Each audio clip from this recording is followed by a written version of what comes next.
এই যে ঝড় বৃষ্টির সময় 2500-2600 কাপড় ধুই লোকেরা জন্য। হাসপাতালের ওয়ার্ড বা অপারেশন থিয়েটারের বিছানার চাদর, কত রোগী না চিকিৎসা নিয়েছেন এসব কাপড়ের উপর।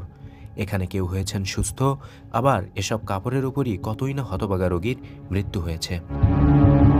রোগী ও চিকিৎসকদের ব্যবহৃত বিছানার চাদর, অ্যাপ্রন সহ বিভিন্ন কাপড় পরিষ্কার করার জন্য রয়েছে হাসপাতালে কর্মরত ধোপা। রোগীদের রক্ত ও বর্জ্য লেগে থাকা এসব হাজার হাজার কাপড় ধুয়ে পরিষ্কার ও জীবাণুমুক্ত করার জন্য সকাল থেকে বিকাল পর্যন্ত চলে ঢাকা মেডিকেল কলেজ হাসপাতালের ধোপাদের মহৎ কর্মযজ্ঞ।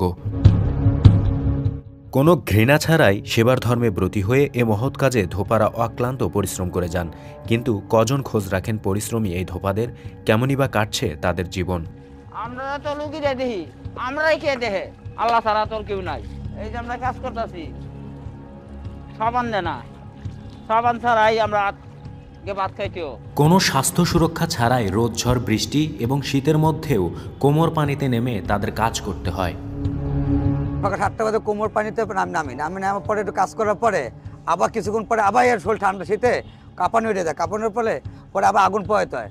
আগুন পোহানোর পরে আবার হাউজে নামতে হয়।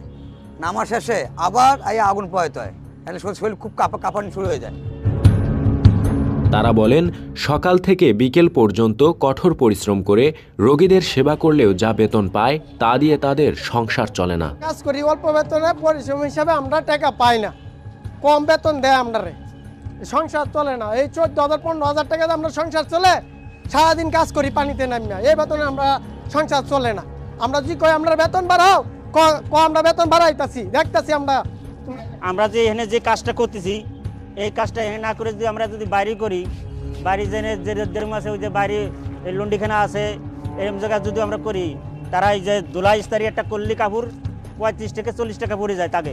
এই ধোয়াটা যদি আমরা এনে কাজ করি, তাহলে আমাকে দেখা গেলো কি ডেইলি মাসকে ডেইলি 1000 টাকার উপরে পড়ে, 1000 টাকার উপরে বাদ দিলে 1000 টাকা ডেইলি আমাকে কাজ করা যাবে। আমরা যে কাজ করি আমরা সব পাচ্ছি, কিন্তু আমাকে সব পালে হবে কি, কিন্তু আমাকে পেট চলে না। মাথার উপরে নেই কোনো চালা বা শেড, যে কারণে রোদে পুড়ে বৃষ্টিতে ভিজে কাজ করে অনেকে অসুস্থ হয়ে যান। চাল দেওয়ার দরকার, আমাকে এনে চাল দেয় না 3-4 বছর ধরে, খালি কয় দেবো করে আমাকে ঘুরে রাখতেছে। আর আমাকে এনে রোদ হলেও কাজ করা লাগে, আর ঠান্ডা হলে তো এই যে ঠান্ডার দিনে আমার কাজ করা, কে সর্দি কে জ্বর। পাশেই তাদের থাকার জন্য যে টিনের ঘরটি ছিল তা ভেঙে পরিত্যক্ত হয়ে পড়ে আছে, এখনও তা মেরামত করা হয়নি। কাপড়ের ধরন অনুযায়ী 4 ভাগ করে কাপড় ধোয়া হয়, সবশেষে তা শুকাতে দেওয়া হয় দড়িতে। আমরা 4টা ভাগ করি, একটা ভাগ বালার দেই আর 2টা ভাগ ময়লার দেই, ছোটটা ভিজায় 2টা ভাগ ময়লার দেই। এই যে পরিষ্কার করতেছি।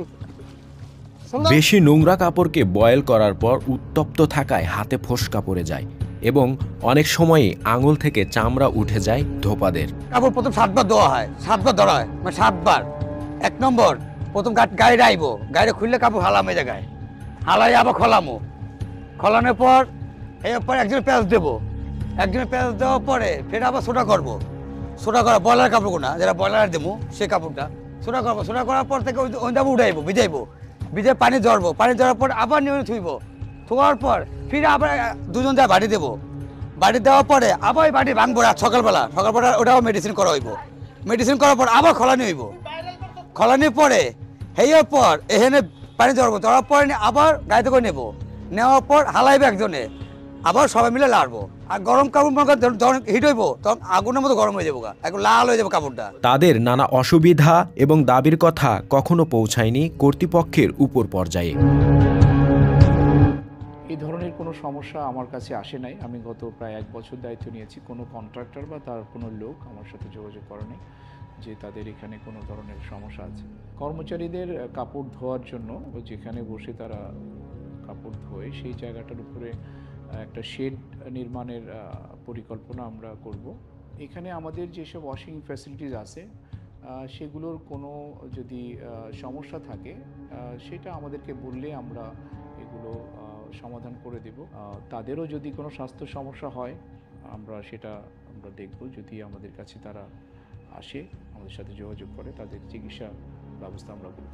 বা যে ধরনের প্রিভেন্টিভ মেজার নিয়ে আসলে কাজ করা উচিত সে সংক্রান্ত যদি কোনো অ্যাডভাইস তাদের দরকার হয় সেটা আমরা দেওয়ার জন্য প্রস্তুত আছি। হাসপাতালে ভর্তি রোগী ও দায়িত্বরত চিকিৎসকদের কাছে সময়মতো পরিষ্কার কাপড় পৌঁছানোর জন্য অক্লান্ত পরিশ্রম করে যান থোপারা।